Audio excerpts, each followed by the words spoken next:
मेरे प्यारे साथियों, सबको प्यार भरा नमस्कार स्वीकार हो।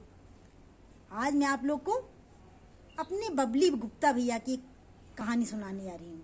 वैसे इनका नाम अमरीश गुप्ता है, लेकिन प्यार से हमारे मोहल्ले वाले सब इनको बबली गुप्ता ही कहते हैं।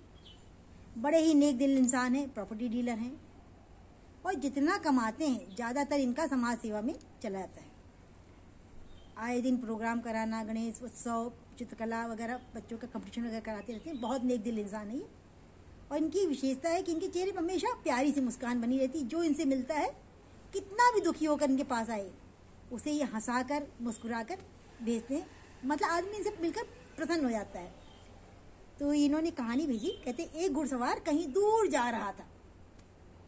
बहुत देर पानी न मिलने के कारण उसका जो घोड़ा था वो प्यास से बेहाल था। तो उसने देखा कि एक खेत में रहट चल रहा था। चलता दिखाई दी। पहले रहट होता था जिसमें छोटी छोटी बाल्टियां लगी थी। कुएं से पानी भर के उसको ऐसे से गोल गोल घुमाते थे, बेल्ट खींचते तो पानी उससे गिरता था। तो रहट चलता दिखाई दिया। वो घोड़े को रहट के पास लेकर गया ताकि घोड़ा पानी से पी सके। घोड़ा तो प्यास से बेहाल था, पर रहट बहुत जोर से टाक टाक टाक टाक टाक टाक टाक टाक आवाज कर रहा था। तो घुड़सवार ने कई बार उसे पानी पिलाने का प्रयास किया, लेकिन वो घोड़ा को पानी नहीं पिला पा रहा। तो पीछे हट जा रहा था बार बार। उसके बार बार प्रयास करने पर भी घोड़ा पानी नहीं पी पा रहा था। तो उसने खेत के मालिक को आवाज लगाई, ओ भैया जरा सुनते हो रहट वाले, इधर आओ। आवाज लगाई तो आया। उसने बोला कि मेरा जो घोड़ा है वो प्यास से व्याकुल है, कृपया अपना ये रहट बंद कर दें थोड़ी देर के लिए, जिससे कि मैं घोड़े को पानी पिला सकूं। और ये जो रहट की टक टक की आवाज हो रही है, इससे घोड़ा जो है मेरा डर जाता है, वो पानी नहीं पीता है। तो जो खेत का मालिक था उसकी बात सुनकर हंसने लगा।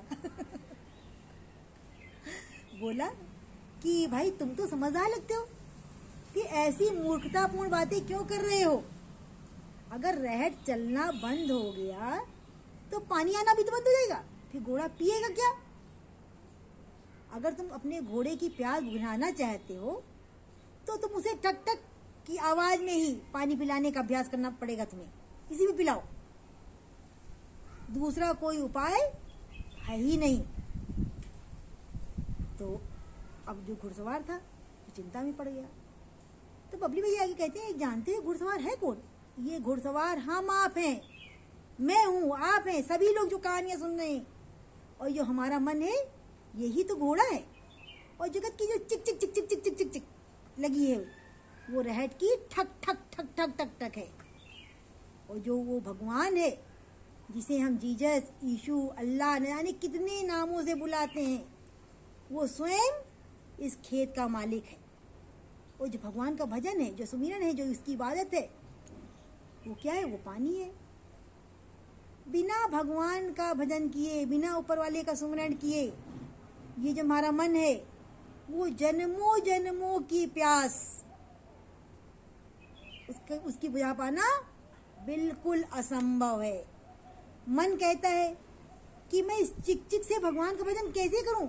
ये जो अल्लाह तौबा हाय तौबा मची रहती है, इसमें कैसे उस भगवान को सुमिरन करूं, कैसे उस ईश्वर को याद करूं। पर भगवान कहते हैं कि अगर तुझे प्यास बुझानी है, अगर तू विश्राम चाहता है, तू आराम चाहता है, तू मुक्ति चाहता है, तू दुखों से छुटकारा पाना चाहता है, तो तुम्हें भजन का जल पीना ही होगा। तुम्हें उसको याद करना ही होगा, ऊपर वाले का सुमिरन करना ही होगा। और भजन तो जगत की चिक चिक में ही है। जो चिक चिक है संसार में, उसी में तुमको भजन करना पड़ता है। यदि हम सोचते हैं कि पहले की जगत की चिक चिक रुक जाए तो मैं बाद में भजन करूंगा, तो निश्चित है कि प्यास बुझने की कोई संभावना ही नहीं है। हमारी प्यास बुझ ही नहीं सकती। तो कहते हैं कि जब तक भगवान का भजन सुमिरन नहीं करोगे तो इस प्यास के बुझने की ना कोई संभावना थी, ना है और ना ही कभी होगी। इसलिए जो प्राप्त है वही पर्याप्त है। सदैव हंसते रहे, मुस्कुराते रहे, हर कार्य करते हुए ऊपर वाले का स्मरण भी करते रहे। कहते हैं ना कि जातन दियो ताही बिसरायो ऐसो नोन हरामी मोसो को कुटिल खल स्वामी।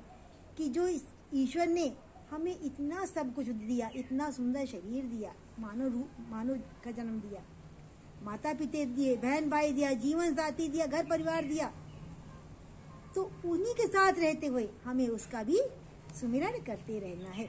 तो आप लोग को बबली गुप्ता की कहानी कैसी लगी आप लोग मुझे कमेंट बॉक्स में लिख के बताना। अच्छा भाई, सबको टाटा बाय बाय।